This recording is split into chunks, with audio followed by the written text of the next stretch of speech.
Capítulo final. Juventud en éxtasis. Perdí por unos minutos la lucidez. Asaf Martín, de pie junto a la mesa del comedor, me vio leer la dedicatoria del retrato, bajar la cabeza y crispar los puños cuando comprendí cuánto, entre líneas, él estaba tratando de decirme. Hace muchos años me fue quitado algo intrínseco, explicó con voz temblorosa, un elemento entrañable, sin el cual mi vida quedó mutilada. Curiosamente lo recuperé cuando había perdido todas las esperanzas de hallarlo, y ahora que estás frente a mí, lejos de sentir una alegría eufórica, me ha invadido una profunda tranquilidad. Damar no entendía un ápice de las palabras del doctor. Yo me negaba a entender. No es cierto, es mentira, me decía. No puede ser verdad. Mi existencia se vino abajo cuando me divorcié. Continuó. En realidad todo estuvo mal desde el comienzo. El noviazgo que tuve con aquella hermosa mujer fue tan explosivo, sensual y rápido, que no nos dimos cuenta de cuán incompatibles éramos. Por eso le insistí tanto a ustedes que tuvieran cuidado de no cometer los mismos errores. La obsesión sexual en la soltería produce un desequilibrio enorme. Se detuvo y tomó aire. No se imaginan las consecuencias que sufrí por haberme dejado seducir ante el espejismo erótico. Con decirles que cuando mi esposa y yo nos separamos, estuve a punto de suicidarme. Me resultaba imposible vivir en ese magno fracaso. Era intolerable saberme lejos de mis dos hijos, a quienes adoraba, y no tener el valor de reclamarlos. ¿Qué clase de vida podía esperarles al lado de un sujeto descalabrado, vencido, emocionalmente arruinado? Su madre, al menos, había vuelto a formar otro hogar con un electricista.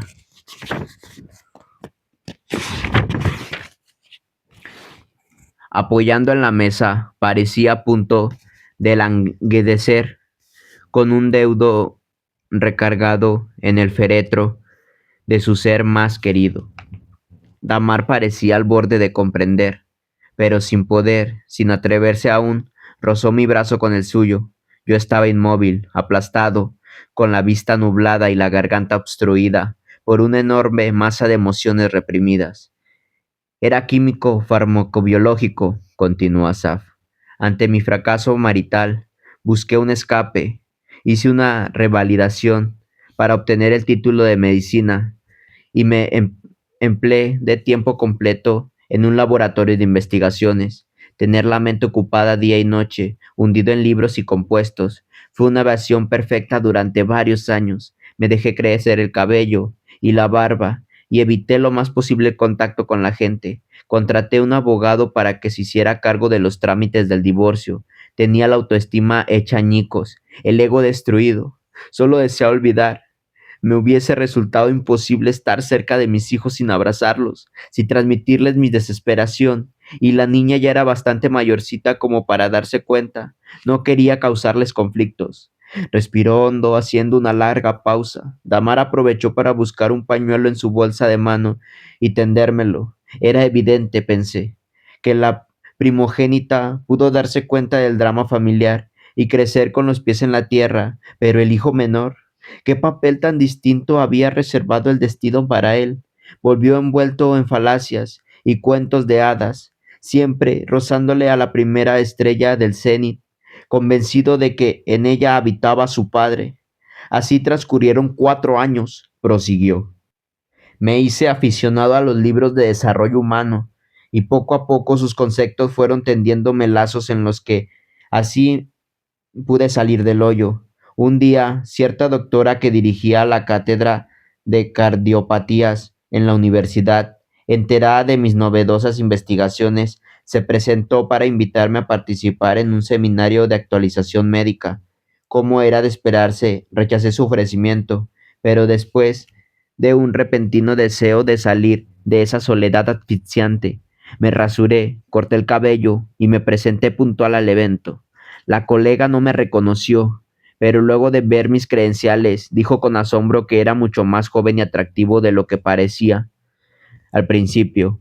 Su falta de recato me impulsó a preguntarle si aceptaría tomar una copa conmigo después de las actividades, y ella accedió confesándome que también era divorciada. Me reí de la ironía del destino. dos individuos azotados por las malas jugadas del ajedrez amoroso se encontraban para mezclar su tristeza tras un aburrido congreso. Esa fuerte emoción, similar a la que aborda a los jóvenes cuando se ven en la puerta de una aventura sexual, se apoderó de mí. Tenía mucho tiempo sin tocar el cuerpo de una mujer, y considerando nuestro estado civil, no teníamos nada que perder en un fugaz acercamiento físico. En cuanto terminó el trabajo, llevé a la doctora a mi casa, charlamos mucho, vertimos la amargura de nuestras anteriores hierros y las y ya envueltos por el frenesí de la madrugada, fuimos a la alcoba dispuestos a dejar que nuestros cuerpos desahogaran cuanto más les fuera dable. Era más de las 2 de la mañana. Sonó el timbre de la puerta. Tardé en reaccionar, incrédulo de que alguien se atreviera a visitarme a esa hora, y con tan evidente urgencia, me metí en una bata y bajé las escaleras. El recién llegado acompañaba ahora los largos timbrazos con incesantes golpes de la aldaba. Entreabrí la puerta con precaución y casi me fui de espaldas al hallarme con quien menos hubiera podido imaginar, mi ex esposa y mi hija mayor. La niña había crecido mucho, y aunque ya se adivinaba sus enormes formas de mujer, aún conservaba el rostro infantil, el gesto inocente y los ojos enormes como de muñeca. Me hice a un lado, impávido, con la piel exagüe por el asombro. Mi ex esposa entró llorando.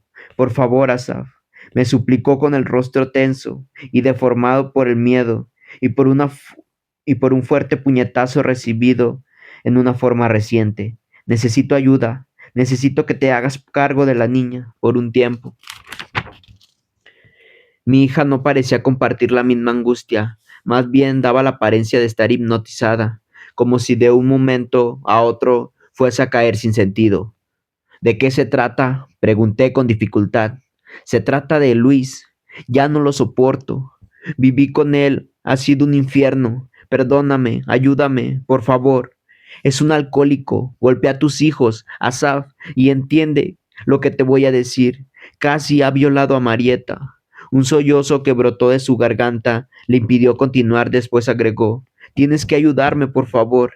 Y al decirlo, se acercó tanto, sus lágrimas mojaron mi pecho semidesnudo. Entonces comprendí que la aventura inconclusa con la cardiopata era solo una niñería, que la verdadera razón de mi padecimiento crónico, el amor frustrado a esa mujer que estaba frente a mí, que el hogar anhelado era aquel que había dejado desintegrar, ese por el cual no luché lo suficiente. Los niños deben vivir conmigo, contesté tratando de darle a entender que debían vivir con nosotros. Puse una mano sobre su hombro en ademán de consuelo para decirle sin palabras que podía confiar en mí.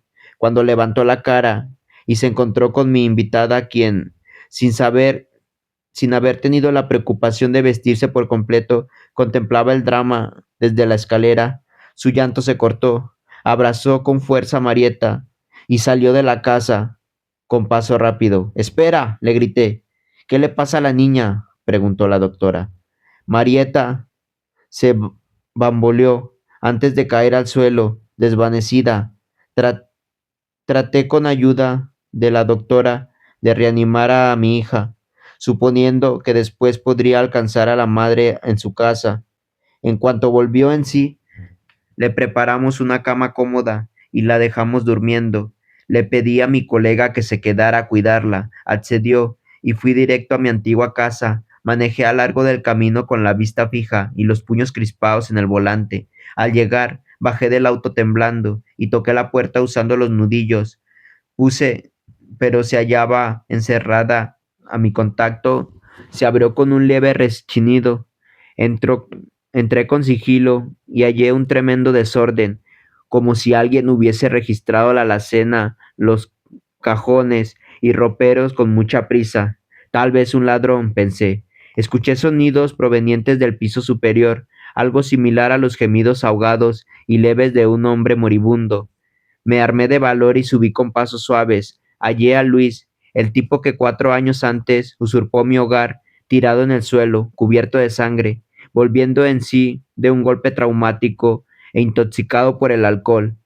Telefoné a la policía y a la Cruz Roja para salir en busca de mi exesposa y de mi hijo menor, pero no le había rastro de ellos por ningún lado. Al día siguiente, Marieta me contó lo ocurrido. Fue con ella al Ministerio Público y levanté una denuncia en contra de aquel individuo. Invertí una gran suma en reunir las pruebas suficientes para aprenderlo. No resultó sencillo por carecer de la testigo principal.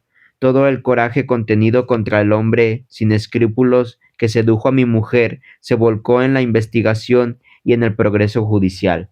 Así que del hospital fue a la cárcel. Sin embargo, la búsqueda de mi hijo de 5 años, a quien dejé de ver en cuanto era apenas un bebé, y a su madre fue inútil. Parecía como si se los hubiera tragado la tierra.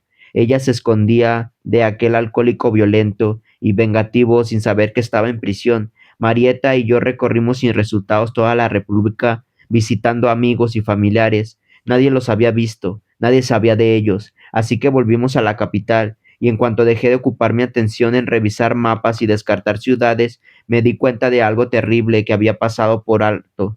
El problema psicológico de Marieta. Mi hija desarrolló un secreto pánico a los hombres. A todos los veía como su padrastro velado y tampoco confiaba en mí. Comencé a devorar las obras de todos los psicoterapeutas famosos, pero solo me di cuenta de mi ignorancia del tema.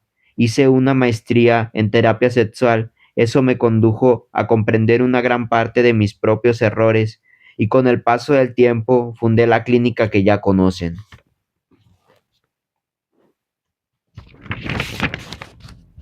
Asaf Martín se interrumpió para caminar hacia nosotros y sentarse en el sillón que había dejado. Tomé entre mis manos la fotografía de mi hermana y la miré. Si observaba con detalle podía distinguir un corte de cara similar al mío y una forma de labios idénticos a los de mamá. ¿Y ella? Pregunté sin mirarlo. ¿Está bien? Sí, se rehabilitó por completo. Estudió psiquiatría y me ayudó en miles de detalles cuando inauguré la clínica. Convivimos mucho, aprendimos juntos, crecimos de la mano, unidos por ese íntimo secreto que no revelábamos a nadie, de tener extraviados en algún lugar del mundo, ella a su madre y hermano, y yo a mi hijo y a su esposa. Pero la falta de noticias y la cada vez menos frecuente conversación que manteníamos al respecto nos hizo llegar a pensar que todo había sido un sueño del pasado. Así que Marieta viajó al extranjero para realizar una especialidad en trastornos de la infancia y yo me volví a casar. Mi nuevo matrimonio duró poco. Una eventualidad terrible me arrancó de las manos mi segunda esposa. Entonces, justiprecié los verdaderos valores del ser humano, el amor y la vida. Después de tantos años de rebeldía espiritual y apego a la ciencia, entendí cabalmente el mensaje de Dios, calibré la poca trascendencia de las cosas por las cuales tanto luchábamos, negocios, prestigio, bienes materiales. Me entregué al Señor. Yo que siempre fui un aferrado, antagonista de sus preceptos y a Él con su infinito silencio, me dio una nueva oportunidad. Me hice aficionado al naturismo, aprendí a relajarme y busqué respuestas más profundas en las preguntas que creía haber contestado hacía mucho tiempo. Entonces mi existencia comenzó a tener otro sentido, algo grande, difícil de explicar. Se cernió sobre mis hombros, haciéndome comprender mi razón de vivir. Comencé a dar pláticas sobre psicoterapia, de la oración, y he aquí que en una de ellas, hace un par de años, la vida me dio el golpe maestro. Estando a la mitad de la conferencia, reconocí a la madre de mis hijos, sentada en una de las butacas centrales. Me interrumpí por un momento perturbado. Apenas terminó la sesión, bajé del podio directo hacia ella. Esta vez no nos abrazamos. La invité a un café para averiguar si, aun con todo, era posible comprender la incomprensible, reconstruir lo irreconstruible, pero no. Ella había hecho su vida a su modo y era feliz. A nuestro hijo y yo habíamos construido la mía y a mi modo era feliz solo. Me comentó lo difícil que le fue abrirse paso en un poblado fronterizo en el que no conocía a nadie y cómo hacía 3 años volvió con contigo a la gran ciudad buscando las mejores escuelas superiores.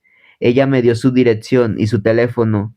Yo le di mi tarjeta para que me llamara siempre que lo necesitara.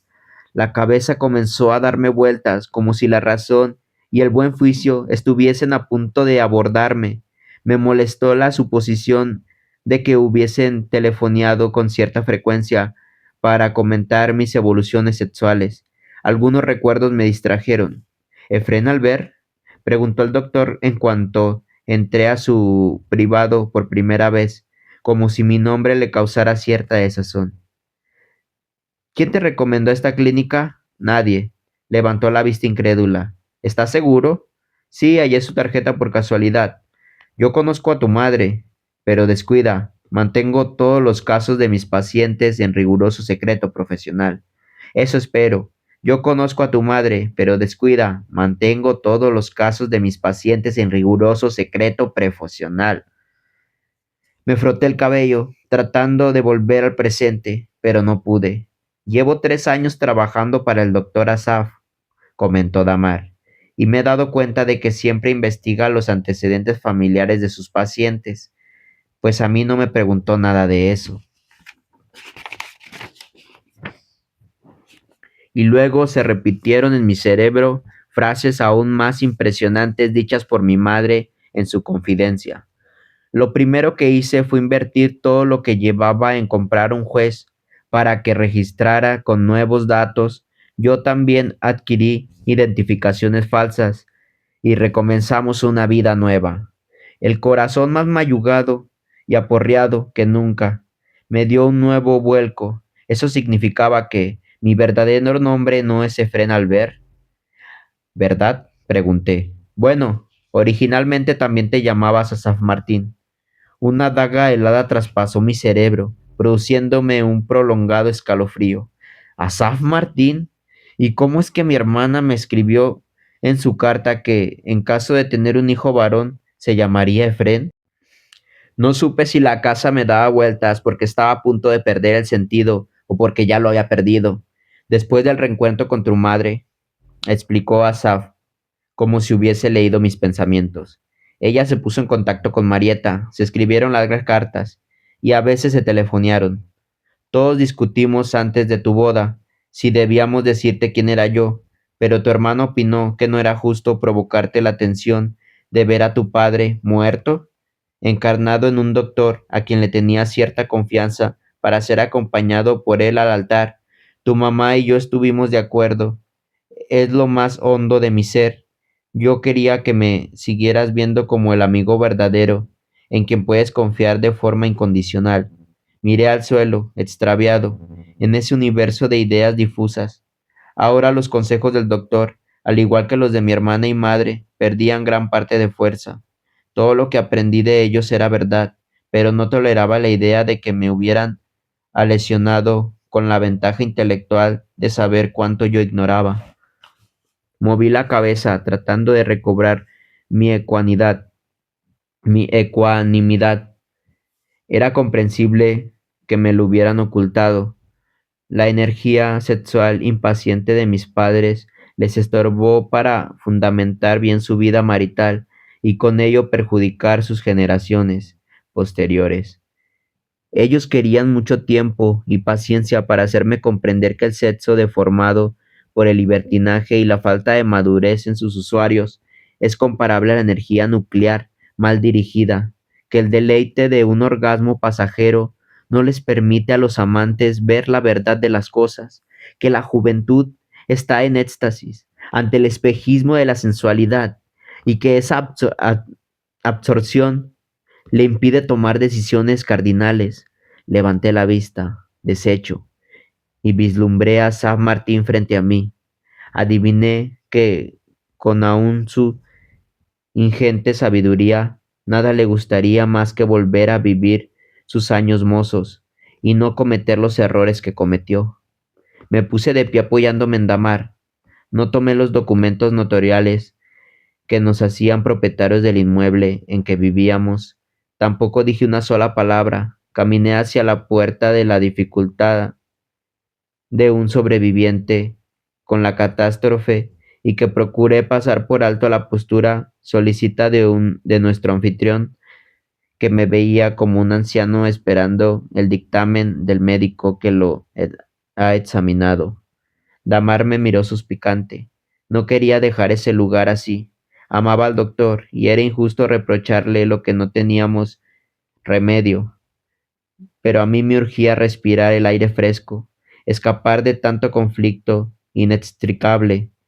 Quizá después volveríamos a visitarlo, o lo telefonearíamos, o le escribiríamos.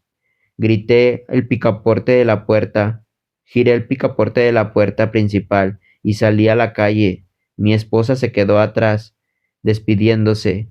No volvió la cabeza. Sentí el viento vivificante de la noche e inhalé hondo. Llegué al automóvil y me subí a él. Lo puse en marcha. Damar llegó corriendo y me incliné para levantar el seguro de su portezuela. Accioné la primera velocidad e hice avanzar el vehículo dispuesto a dejar atrás el pasado.